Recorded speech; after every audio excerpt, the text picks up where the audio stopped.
नमस्कार विद्यार्थी मित्रांनो, थंबनेल पाहिल्याप्रमाणे कागदपत्र काय लागतात, ऑफिशियली कागदपत्र काय लागतात आजच्या या व्हिडिओमध्ये पाहणार आहोत. तत्पूर्वी चॅनलवर नवीन असाल तर चॅनलला सबस्क्राईब करा.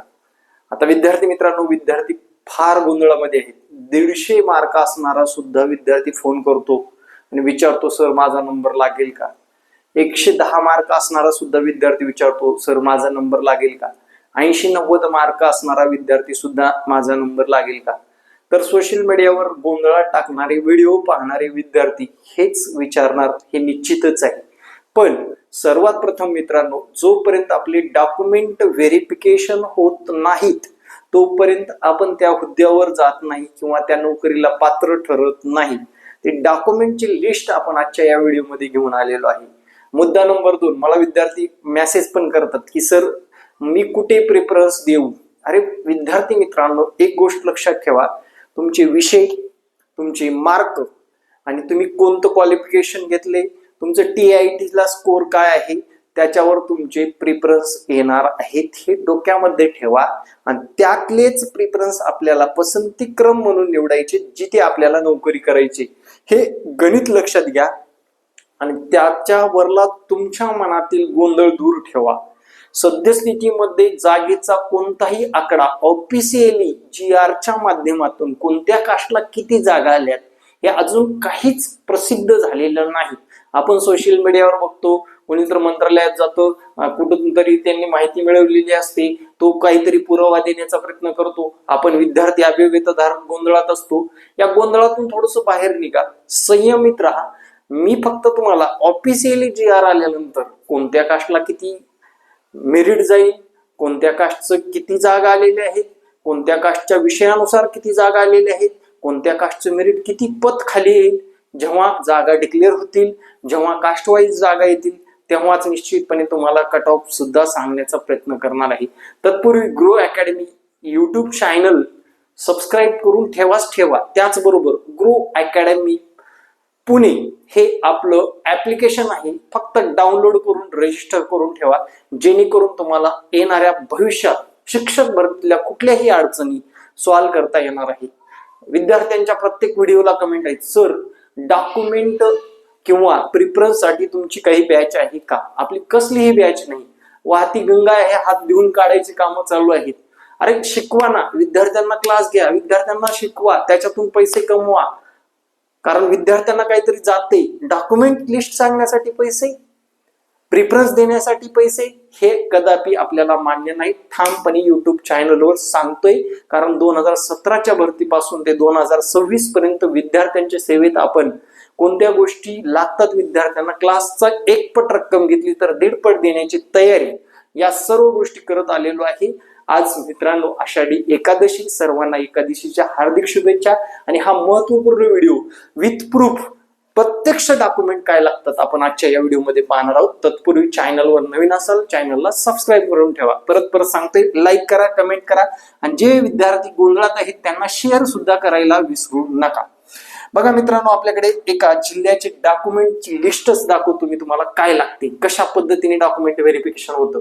बघा मित्रांनो, त्यांनी सांगितलं जातं की डॉक्युमेंट किंवा सोबत घेऊन येण्याचे कागदपत्र कोणते कोणते असावे. बघा इथे सांगितलेलं आहे, उमेदवारांनी पवित्र पोर्टलवर नोंद केलेल्या माहितीचे स्वरूप प्रमाणपत्राची प्रत आवश्यक आहे. ते तुम्हाला सिलेक्शन झाल्यानंतर सुद्धा, तुमचं सिलेक्ट म्हणून आल्यानंतर सुद्धा आपल्या पवित्र पोर्टलच्या लॉग इन वर मिळून जाते. याला काही वेगळं मंत्र करायची गरज नाही. मुद्दा नंबर 2, उमेदवाराच्या सध्याच्या पासपोर्ट साईज फोटो 2-4 तुमच्याकडे असणं गरजेचं आहे. जन्म तारखेबाबत माध्यमिक शालांत प्रमाणपत्र, शाळा सोडल्याचा दाखला. मित्रांनो, म्हणजेच माध्यमिक शाळा परीक्षेचे प्रमाणपत्र म्हणजेच 12वीचं प्रमाणपत्र तुमच्याकडे असणं गरजेचं आहे. मार्क मेमो प्रमाणपत्रावर आपली जन्मतारीख असते, हे तर आपल्याला निश्चितपणे माहित आहे. किंवा शाळा सोडल्याचा दाखला, म्हणजे आपण जेव्हा शाळेमधून TC वगैरे घेत असतो त्या TCचं झेरॉक्स पण असेल तरी चालेल, फक्त त्यांना ती जन्मतारीख चेक करायची असते. ठीक आहे. मुद्दा नंबर 2 बघू आपण. 4 नंबरचा मुद्दा काय सांगतोय, माध्यमिक शाळा प्रमाणपत्र SSC परीक्षेचे किंवा तत्सम समकक्ष परीक्षेच्या बाबतीत संबंधित मंडळाचे गुणपत्र प्रमाणपत्र दिनांक 12/2/2023 म्हणजेच विद्यार्थी मित्रांनो 2023 विचारलेलं म्हणजे 2022च्या भरतीसाठी त्यांनी लागू केलं होतं. तर आपली परीक्षा सुरू होण्याच्या 2025ची जी काही डेट आहे मे जून महिन्यातली दिलेली त्याच्या अगोदरच आपल्याकडे असणं आवश्यक आहे. उच्च माध्यमिक शाळा प्रमाणपत्र तसं समकक्ष गुणपत्रक व प्रमाणपत्र आवश्यक आहे 1ली ते 5वी या पदासाठी. लक्षात घ्या, म्हणजे उच्च माध्यमिक म्हणजे 11वी 12वीचं आपल्याकडे गुणपत्रक असणं गरजेचं आहे. 12वीचं थोडक्यात 11वीचं नसेल तर चालेल, 12वीचं गुणपत्रक व प्रमाणपत्र असणं गरजेचं आहे म्हणजे सर्टिफिकेट. लक्षात ठेवा, पदवी किंवा पदविका याचे विद्यापीठाचे प्रमाणपत्र. पण डेट लक्षात ठेवा, आपली परीक्षा ची फॉर्मच्या अगोदरची डेट असणं गरजेचं आहे. फॉर्मच्या आधीच्या प्रत्येक शालांत जे काही डॉक्युमेंट आहेत फॉर्मच्या आधीची आपल्याला जी डेट दिली होती की मे जून महिन्यामधली XYZ तुम्हाला पण माहित आहे, त्या डेटच्या अगोदरचे हे शालांत प्रमाणपत्र आपल्याकडे असणं आवश्यक आहे. त्याचबरोबर पदव्युत्तर पदवी परीक्षेची विद्यापीठाची प्रमाणपत्र म्हणजेच मित्रांनो पदवीचं प्रमाणपत्र. तसेच पुढे बघा, ज्याचं डीएड झाले, डीएलएड झाले, डीटीएड झाले, TCH झाले, बेळगाव गुणपत्रक वगैरे प्रमाणपत्र आपल्याकडे असणं गरजेचं आहे. व्यावसायिक आरतीसाठी बीएड असेल, BSc बीएड असेल, बीएड असेल, BPED असेल, शारीरिक शिक्षण विषयासाठीचे काय आहे ते पण असणं गरजेचं आहे. शिक्षक पात्रता परीक्षा गुणपत्रक व प्रमाणपत्र असणं गरजेचं आहे. त्या परीक्षेच्या पूर्वीच्या डेटच्या अगोदरच. लक्षात घ्या, मागचं बरं का, पुढलं आपल्याला चालत नाही. म्हणजे तुम्ही जर समजा फॉर एक्झाम्पल जून महिन्यानंतर आपण एखादी TET किंवा CTET परीक्षा पास झालेली असेल ते ग्राह्य धरलं जात नाही. परीक्षा पूर्वी ज्या काही आपण TET एक्झाम किंवा CTET एक्झाम पास केलेले असतात त्याचे गुणपत्रक व प्रमाणपत्र आवश्यक आहे. जर एखाद्या विद्यार्थ्याचं CTETचं प्रमाणपत्र निघत नसेल तर तुझ्याकडे गुणपत्रक असेल तरीही चालतं. नीट आहे का? ठीक आहे. त्याचबरोबर महाराष्ट्र असल्याचा पुरावा मित्रांनो म्हणजेच रहिवासी प्रमाणपत्र आवश्यक आहे. महाराष्ट्र राज्य अधिवास असल्याचा डोमेसाईल सर्टिफिकेट तहसीलदारांचे प्रमाणपत्र असणं गरजेचं आहे. स्वतःच्या ओळखीच्या पुराव्यासाठी स्वतःचे आधार कार्ड, निवडणूक आयोगाचे ओळखपत्र किंवा passport, pan card, smart card प्रकारचे ड्रायव्हिंग लायसन इत्यादी तुमच्याकडे असणं गरजेचं आहे. स्वतःचा फोटो असलेलं आयडेंटिटी कार्ड आपल्याकडे आवश्यक आहे. त्यापैकी एक असलं तरी चालेल मित्रांनो. ठीक आहे. त्याचबरोबर बघा, मागासवर्गीय उमेदवारास असल्याबाबतचा संबंधित उपविभागीय अधिकारी यांनी दिलेला जातीचा दाखला, जात प्रमाणपत्र असणं गरजेचं आहे. पुन्हा जात पडताळणी कुणाची झालेली असते, जात वैधता प्रमाणपत्र झालेलं असतं किंवा नोकरी लागल्यानंतर सुद्धा जात वैधता प्रमाणपत्र ते नंतर मिळतं, त्यामुळे त्याची चिंता करायची गरज नाही. त्याचबरोबर नॉन क्रिमिनल गटामध्ये येणाऱ्या लोकांसाठी काय काय कोणते कोणते गट आहेत? विमुक्त जाती अ, भटक्या जमाती ब, भटक्या जमाती क, भटक्या जमाती ड, विशेष मागास प्रवर्ग, इतर मागास प्रवर्ग, आर्थिक दृष्ट्या दुर्बल घटकातील उमेदवाराला संबंधित अधिकाऱ्याकडून नॉन क्रिमिनल सर्टिफिकेट सादर करणे आवश्यक आहे. त्याची वैधता ही परीक्षा पूर्वीची नंतरची सुद्धा चालते. याच्यात काही त्याच्यावर एक मागच्या 2022 मध्ये एक पत्रक निघालं होतं, त्याच्यामुळे त्याच्या बाबतीत पण ते व्हॅलिड असलं पाहिजे. तुमची डेट बार पण आता संपलेली असेल तर नवीन काढून ठेवा, व्यवस्थित ठेवा, ते गरजेचं आहे मित्रांनो. त्याचबरोबर पुढे बघू आपण काय म्हटले. जर तुम्ही दिव्यांग असाल तर दिव्यांग प्रमाणपत्र 40% दिव्यांग असल्याबाबतचा संबंधित जिल्हा चिकित्सक यांच्या विहित नमुन्यातील प्रमाणपत्र व ऑनलाईन UDID प्रमाणपत्र असणं आवश्यक आहे. जर माजी सैनिक असाल तर जिल्हा सैनिकी कल्याण अधिकारी यांचे प्रमाणपत्र आवश्यक आहे. तसेच खेळाडू असाल तर आरक्षणाकरता प्रावीण्य प्राप्त खेळाडू असल्याचे विभागीय क्रीडा उपसंचालक यांच्या पडताळणीचा दाखला सुद्धा तुमच्याकडे असणं गरजेचं आहे.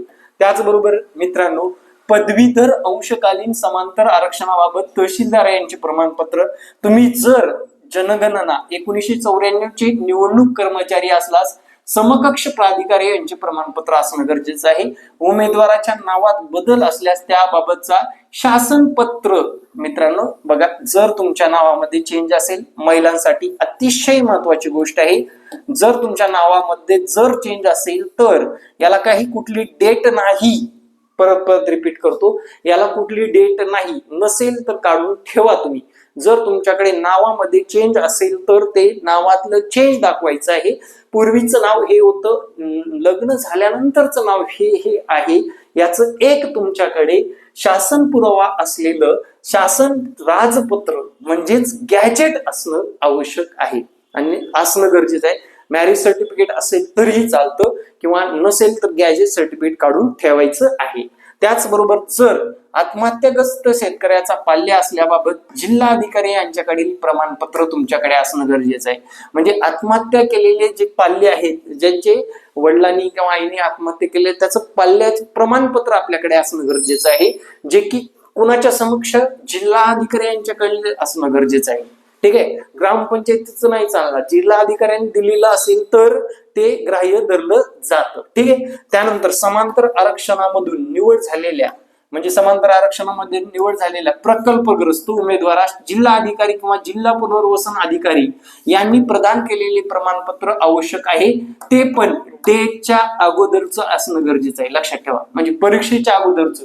आता 2025 ला परीक्षा झाली आणि 2026 मध्ये जर तुम्ही प्रकल्पग्रस्त काढलेलं असेल तर ते अजिबात चालणार नाही, लक्षात ठेवा. ठीक आहे. समांतर आरक्षणामधून निवड झालेला भूकंपग्रस्त उमेदवारास जिल्हाधिकारी जिल्हा पुनर्वसन अधिकारी यांनी प्रदान केलेले प्रमाणपत्र आवश्यक आहे.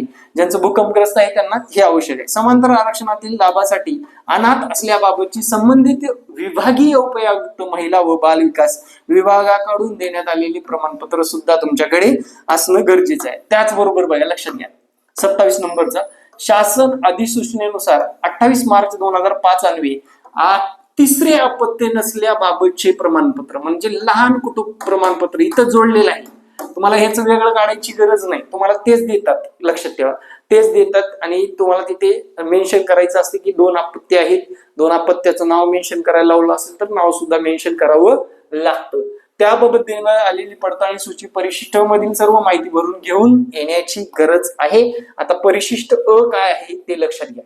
इथे बघा खूप सुंदर दिलेलं आहे बघा. मी स्वतः हे डॉक्युमेंट व्हेरिफिकेशन करून स्वतःशी मिसेस या जॉबवर हुद्द्यावर आहे, त्यामुळे तर तुम्हाला थोडा तरी तुम्हाला विश्वास असेल असं मला वाटतंय.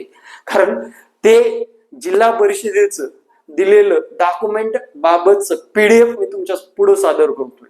एवढी मोठी तुमच्यासाठी रिस्क घेतोय, याच्यातून काही निष्पन्न होणार नाही, कारण मी विद्यार्थ्यांच्या भल्यासाठीच काम करतोय.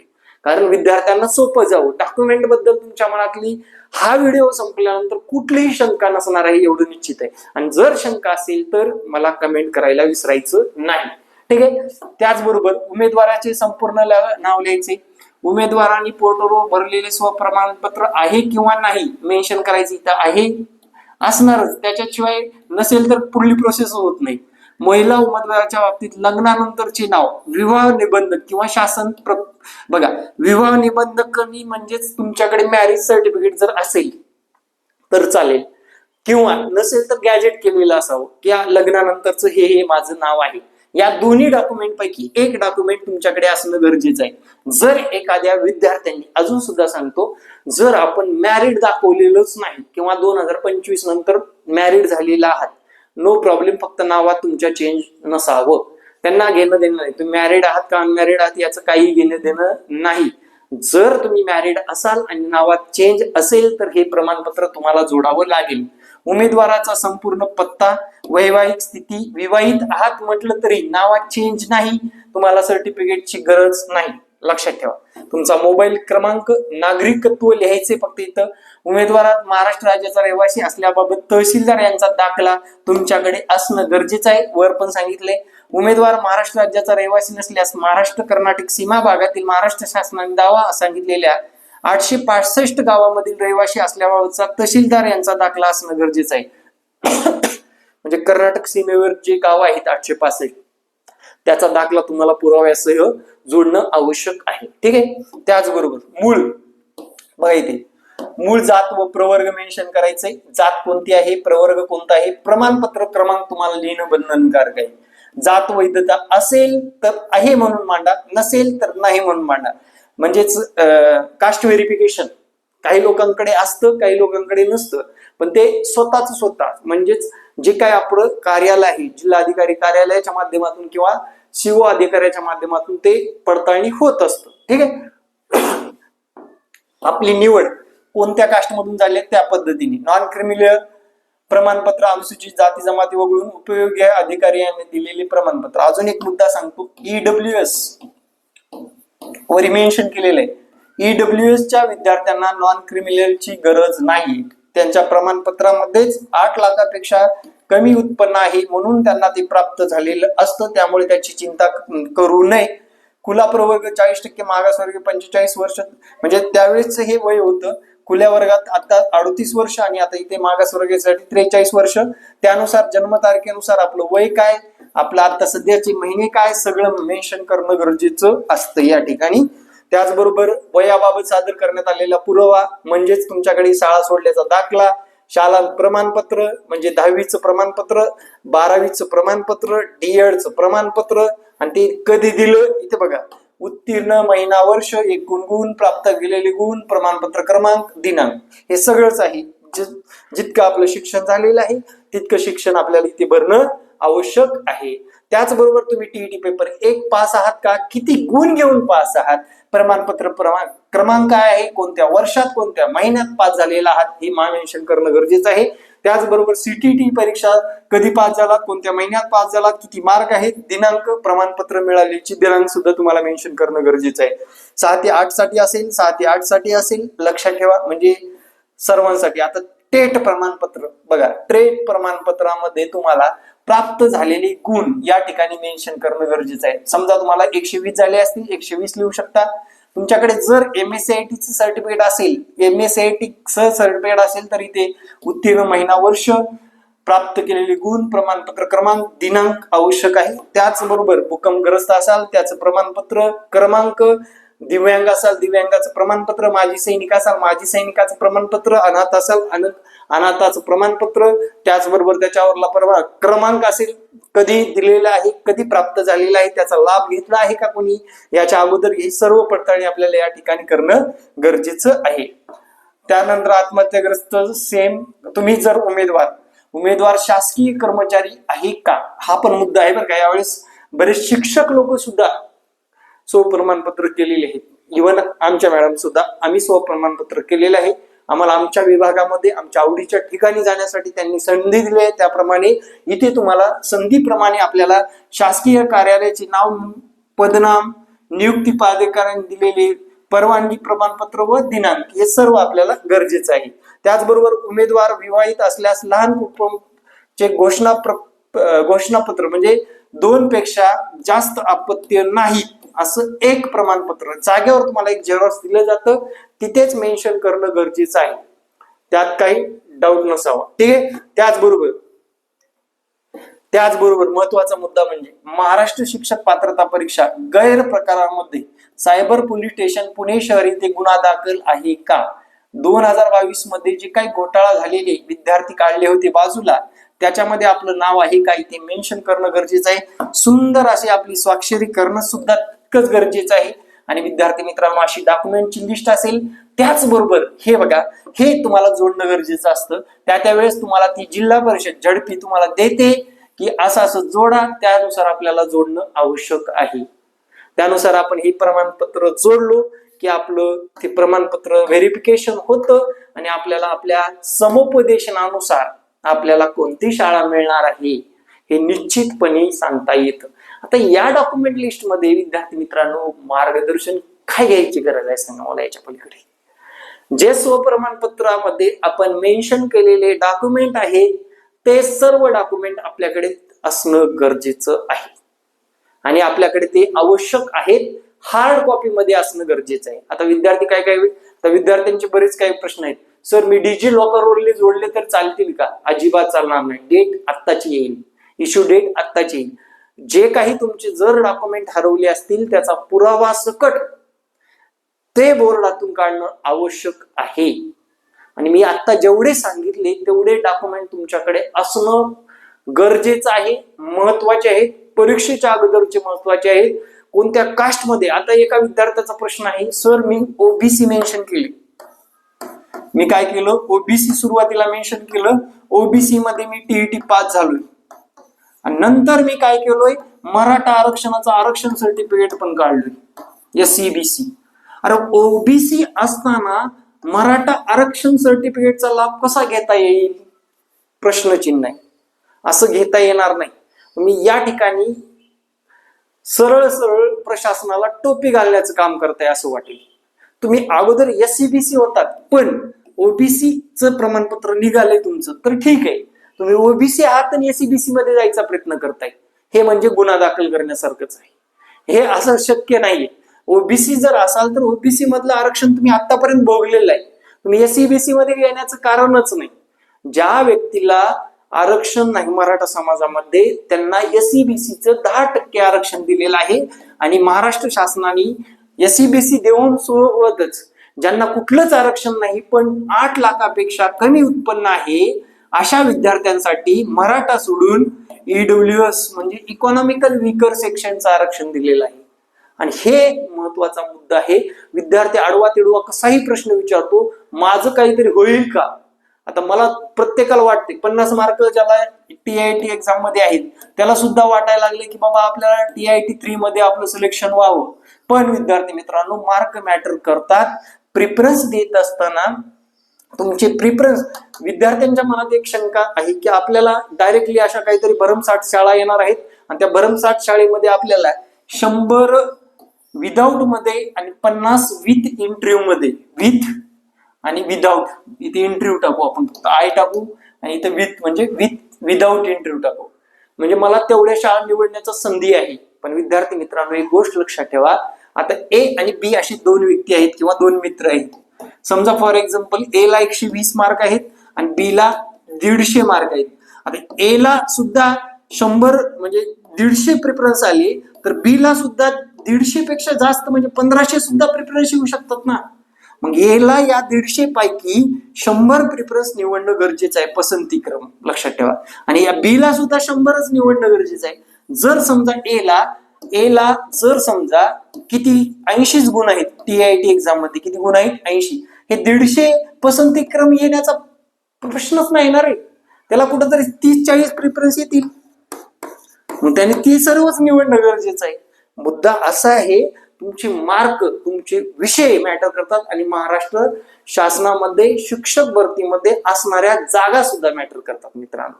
त्यामुळे तुम्हाला या शिक्षक भरतीमध्ये मेंटॉर बिंटॉर काय करायची गरज नाही, मला स्पष्ट वाटतं.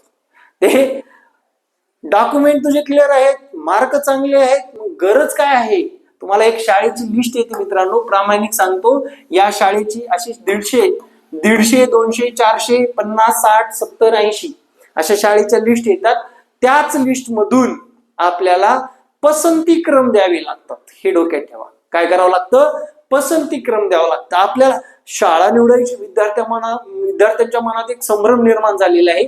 महाराष्ट्रात जेवढ्या माझ्या विषयाच्या जागा आहेत त्या सगळ्या जागा मला येणार आणि मी त्यातल्या शाळा निवडणार. ते कुणाला होणार ते पण सांगतो, ज्यांना TIT मध्ये चांगले गुण आहेत. आता सर चांगले म्हणजे कसे गुण? अरे त्याचे जवळपास 150 गुण आहेत, त्याला जास्त शाळा निवडण्याची संधी असणार आहे. म्हणजे 100 मध्ये 100च निवडायचे, त्यांनी बंधन घातले, पण जास्त चान्सेस आहेत. जास्त शाळेमधून आपल्याला जवळची शाळा कोणती चांगली अशी 100 शाळा निवडण्याचं बंधन करायचं. जर एखाद्या विद्यार्थ्याला 120 गुण आहे, त्याला कमी प्रिफरन्स येण्याची शक्यता आहे. 150 शाळा येऊ शकतात, 100 शाळा येऊ शकतात, 100ला 100च निवडायला संधी मिळू शकते. हे डोक्यामध्ये ठेवा विद्यार्थी मित्रांनो. कन्फ्युज न होता या शिक्षक भरतीला सामोरे जा. कारण दिवसभरामध्ये सर मला लय टेन्शन आले, सर मी काय करू, सर खरं सांगतो माझा आता काय खरं नाही असं म्हणणारे विद्यार्थी निर्माण झालेले आहेत. ते कृपया करून तसा कुठलाही टेन्शन मध्ये ट्रेस मध्ये राहून आपला प्रॉब्लेम सॉल्व्ह होत नाही. कारण ही परीक्षा होऊन गेलेली आहे. मुद्दा आहे फक्त जास्तीत जास्त जागा येण्याची. आता मध्यंतरी 2 दिवसापूर्वी कोणीतरी व्हिडिओ बघितला किंवा व्हिडिओ टाकण्याचा प्रयत्न, ST कॅटेगरीला महाराष्ट्रामध्ये जागाच नाहीत असं मेन्शन करून टाकलं सरळ. 10-5 विद्यार्थ्यांनी सर खरंच ST ला जागा नाहीत का हो? आता म्हणलं प्रश्नचिन्हच आहे. जागा आल्याच नाहीत, मंजुरीच मिळाली नाही की एवढ्या जागा भरल्या जातील. STच्या कशा कळाल्या? हा मुद्दा आहे, लक्षात घ्या. कोणी तर म्हणते ओपनला जागाच येणार नाही, कोणी तर म्हणते या संस्थेच्या जागाच येणार नाही. अरे असं नाही, लक्षात ठेवा. एकदा संपूर्ण जाहिराती अपलोड झालेल्या आहेत, त्यांच्याकडे एक आकडा फिक्स ठरलेला आहे आणि त्या जागेचा आकडा बाहेर येईल. आणि महाराष्ट्रामध्ये असं होऊ शकत नाही कोणत्याही कास्टवर जबरदस्तीने काय केलं जात नाही, अटॅक केला जात नाही किंवा त्या कास्टला बाजूला सारलं जात नाही. म्हणजे टक्केवारीनुसार कमी जास्त जागा येतात, कारण ते 2011च्या जनगणनेनुसार 2011च्या जनगणनेच्या तुलनेनुसार या विभागामध्ये किती पदसंख्या रिक्त आहे, कोणत्या कास्टनुसार पदसंख्या रिक्त आहे, आडवं आरक्षण, उभं आरक्षण, महिलांचं आरक्षण, पुरुषांचं आरक्षण, माजी सैनिकांचं आरक्षण, कॅटेगरी वाईज आरक्षण, सगळं इथे विचारपूर्वक ते तक्ते तयार करून कोणत्या शाळेसाठी कोणत्या कास्टचा लोक पाठवायचे हे सर्व तज्ञ टीम असते. ती तज्ञ टीम निवडत असते, युट्यूब चॅनल वाले नाही निवडत. आपल्याला फक्त भपकाबाजीची सवय लागली आहे, आपण ते ऐकतोय, दिवसभर टेन्शन मध्ये राहतोय आणि आपल्या स्वतःचे पतन करून घेतोय. विद्यार्थी मित्रांनो, तसं करू नका. कारण सांगतो, टीईटी एक्झामच्या बाबतीत विशेष करून 2022-23 मध्ये जर समजा अख्ख्या महाराष्ट्रामध्ये अपडेट देणारे व क्लास घेणारे 1000 शिक्षक होते किंवा 1000 क्लासेस व अपडेट देणारे युट्यूबर होते, तेच युट्यूबर जर विचारात घेतलं तर 10,000 झालेले आहेत. म्हणजे किती पटीने वाढ झालेली आहे याचा विचार करावा. आणि अपडेटच्या नावाखाली आपले व्हिडिओ पळवण्याचं काम चालू आहे. विद्यार्थी मित्रांनो, मी मुद्दा खरंच महत्वाचा असेल, खरंच विद्यार्थ्यांच्या हिताचा असेल त्यावेळेसच व्हिडिओ बनवत असतो. हे तुम्हाला सुद्धा माहित आहे. जे काही आतापर्यंत प्रेम दिलेलं आहे, 1,26,000 लोक फक्त आणि फक्त माझ्याकडे टीईटी तयारी, टीआयटी तयारी आणि विद्यार्थी मित्रांनो सीटीटी तयारी आणि बीएड करणारे, डीएड करणारे विद्यार्थी आहेत. आणि मी एकटाच अपडेट देतो, तुम्हाला माहित आहे. हे कधीपासून चाललंय? जसा कोरोना आला, पहिली टीईटी एक्झाम झाली, पुढे सरांनी 2022 मध्ये 7,000पेक्षा जास्त विद्यार्थ्यांना सपोर्ट करून शिक्षक बनवलं. विद्यार्थी मित्रांनो, विशेष म्हणजे कोणत्याही झडपी मध्ये जावा, आपला तिथे शिक्षक आहे म्हणजे आहेच. हा नंतरचा प्रोग्राम आहे आणि 10,000 9,000 लोक नंतर आलेले आहेत, लक्षात ठेवा. हे अपडेट देतात, अपडेट मध्ये त्यांना मिळतात, त्या डॉलर मध्ये ते दुसऱ्या दिवशीचं कंटेंट शोधतात. हेच चाललेलं आहे. त्यांना नाव ठेवण्याचा अर्थ नाही, कारण आपणच वेड होण्याचं काम चाललेलं आहे. लक्षात ठेवा, वेड व्हायचं नाही, सिंपल आहे. आता आपल्याला काही शाळा येणार, शाळेमधले आपले पसंतीक्रम देणं गरजेचं आहे. पसंतीक्रम दिले की आपण आता सांगितलेली डॉक्युमेंट लिस्ट तयार करणे गरजेचं आहे. अरे असे मेसेज करतात विद्यार्थी, सर मी माझ्या डॉक्युमेंटचे झेरॉक्स किती काढून ठेवू? हे प्रश्न आहे का? आणि मी याला काय उत्तर देणार सांगा की 5-50 काढून ठेव बाबा, तर लागतात मागं पुढं. कारण झडपीला चेक होतं, शाळेत चेक होतं, मुख्याध्यापक चेक करतो, पंचायत समिती चेक करते, गट शिक्षण अधिकारी चेक करतात. म्हणजे आपल्याला एक एक बंच देतच राहावं लागतं. नोकरीवर रुजू होईपर्यंत, रुजू झाल्यानंतर पगारपत्र येऊपर्यंत, पगार झाल्यानंतर आपल्याला ही डॉक्युमेंटचा खेळ थांबतो. परत पुढे आपल्याला शिक्षण सेवक संपल्यानंतर सुद्धा डॉक्युमेंट एवढं द्यावंच लागतं. त्यामुळे असे जे की बुड नसलेले प्रश्न कृपया करून विचारू नका. खरंच जेन्युइन जर माहिती हवी असेल तर हा संपर्क क्रमांक आहे. विद्यार्थी मित्रांनो, काय होतं, या लोकांना रिप्लाय देण्यामध्ये ज्यांना ऍक्च्युअल माहिती देणं गरजेचं आहे ते विद्यार्थी मागे राहतात. आणि विद्यार्थी मित्रांनो, आपला मेन उद्देश जो की ग्रो अकॅडमी पुणे या ऍपचा असेल किंवा पुंडे सरांचा मेन उद्देश आहे विद्यार्थ्यांना सपोर्ट करणे आणि विद्यार्थ्यांना या भरतीमध्ये मेंटरशिप मध्ये न खाणे. मेंटरशिप म्हणजे हसायला चालू मला पहिल्या वेळेस तर की मेंटर. दुसरा मुद्दा घेतोच मी पुढे, होऊ द्या काय व्हायचं ते. मुद्दा नंबर 2, मला सांगा मुलाखत हे सांगून सवरून होते का रे? मुलाखती सांगून सवरून होते का? आणि त्यातलं त्यात शिक्षकांची मुलाखत काय होणार आहे? शिक्षकांची मुलाखत काय होते ते पण सांगतो. आता बरेच विद्यार्थी आपला याच्यामध्ये नंबर लागत नाही विदाऊट मध्ये, तरी इंटरव्ह्यूला तयारीनं राहणं गरजेचं आहे हे पण विचार करत असतात. त्यावेळेस मी एकच सांगू इच्छितो, तुम्हाला एका टीमच्या पुढे बसवतात, तुम्हाला जनरल नॉलेजचे काही प्रश्न विचारले जातात, तुमची वैयक्तिक माहिती विचारली जाते आणि लगेच तुम्हाला पाठ तयार करा. पाठ टाचन तयार करा म्हणतात. काय? पाठ टाचन तयार करा म्हणजे प्रस्तावना कशी घेणार, विद्यार्थी कसं हँडल करणार, सगळ्या गोष्टी तुम्ही डीएड मध्ये शिकलेलंच असाल. पाठ टाचन तयार करा म्हणतात आणि तात्काळ त्याच सिच्युएशनला सांगतोय बरं का, मी अनुभवलंय, आमच्या मॅडमचं मी स्वतः अनुभवलंय. आणि त्याच सिच्युएशनला तुम्हाला डायरेक्ट वर्गावर पाठवतात. तिथे अर्धी टीम बसलेली असते की अध्यक्ष मंडळ असतं किंवा संस्था चालक असतात, सगळे लोक बसलेले असतात. ते तुम्हाला निरखतात की कसा हा शिक्षक शिकवतो, विद्यार्थ्यावर कसा कंट्रोल ठेवतो. आणि त्यानंतर काय विद्यार्थी मित्रांनो, लक्षात ठेवा, तुमचं सिलेक्शन त्या ठिकाणी विथ इंटरव्ह्यू मध्ये होत असतं. लक्षात ठेवा, या सर्व गोष्टीच्या प्रोसेस मधून जाणं गरजेचं आहे. आणि हे प्रामाणिकपणे सांगतो, हीच प्रोसेस आहे 2022च्या भरतीमध्ये. आता नुकतंच 2025 मध्ये जेव्हा नियुक्त्या मिळाल्या, त्याच्यात मी स्वतः अनुभवलेलं आहे. आणि या भरतीत पण तेच होणार. आराखडा थोडासा वेगळा आहे, त्यांच्या हातात थोडीच मार्क ठेवलीत, बाकीचे सगळे डॉक्युमेंटेशन मार्क आहेत. ते मुद्दा पण महत्वाचा आहे, बघू. पण ते ठरवतात की कोणता विद्यार्थी सिलेक्ट करायचा. तुमचं प्रेझेंटेशन वाढवा. तुम्ही जर तुमचा शिकवण्याचा मूड गेलेला असेल किंवा तुम्ही गॅप पडलेला असेल, कुठल्या तरी ट्युशनवर जाऊन तुमचं कॉन्फिडन्स वाढवून ठेवा आत्ताच. ऐन टायमाला म्हणजे तुमचं इंटरव्ह्यू मध्ये जेव्हा सिलेक्शन होतं, तुम्हाला डायरेक्ट ढकललं जातं. मग वेगवेगळ्या संस्था वेगवेगळे प्रयोग करतात. याच्यामध्ये असं इमॅजिनेशन करून चालणार नाही. वेगळा प्रयोग म्हणजे काय, आपल्याला तिथलं काबाड कष्ट करायचं नाही, आपल्याला शिकवण्याचाच प्रयोग वेगवेगळा करू शकतात. समजा फॉर एक्झाम्पल विज्ञानची जागा आहे, तर विज्ञानच्या पुस्तकातला एखादा टॉपिक सांगून तुम्हाला शिकवायला होता. तुम्ही सोशल सायन्स मध्ये आहात, इतिहास, भूगोल, त्यानंतर नागरिक शास्त्र, राज्यघटना याचा एखादा टॉपिक शिकवायला होता. किंवा तुम्हाला सांगतात 1 तासामध्ये तुम्ही एक टाचन तयार करा आणि विद्यार्थ्यांना शिकवा एवढ्याच वेळामध्ये. तो कॉन्फिडन्स दिसला पाहिजे. मी पाहिलेले विद्यार्थी असं खाड शिक्षक शिकवतात, विद्यार्थ्यावर त्याच पद्धतीचं कंट्रोल असतं. त्या पॅनलने एक 9वी-10वीचा वर्ग बसवलेला असतो. कसे आहेत शिक्षक, विद्यार्थ्यांकडून प्रतिक्रिया घेतल्या जातात आणि तो शिक्षक सिलेक्ट होत असतो. आणि प्रत्येक ठिकाणी हेच घडतं विथ इंटरव्ह्यूच्या वेळेस. आणि जे विदाऊट मध्ये सिलेक्शन झाले, त्यांचे डॉक्युमेंटेशन आणि समुपदेशन झालं, आपल्याला शाळा मिळून जाते. आपण तिथे जाऊन रुजू म्हणजे ऑर्डर घेऊन आपण त्या शाळेवर जाऊन रुजू होऊ शकतो. त्यामुळे विद्यार्थी मित्रांनो, हा व्हिडिओ कसा वाटला आणि हा व्हिडिओ जास्तीत जास्त लोकांपर्यंत शेअर करा. तळमळीने सांगतोय, कुठेही कन्फ्युज होऊ नका.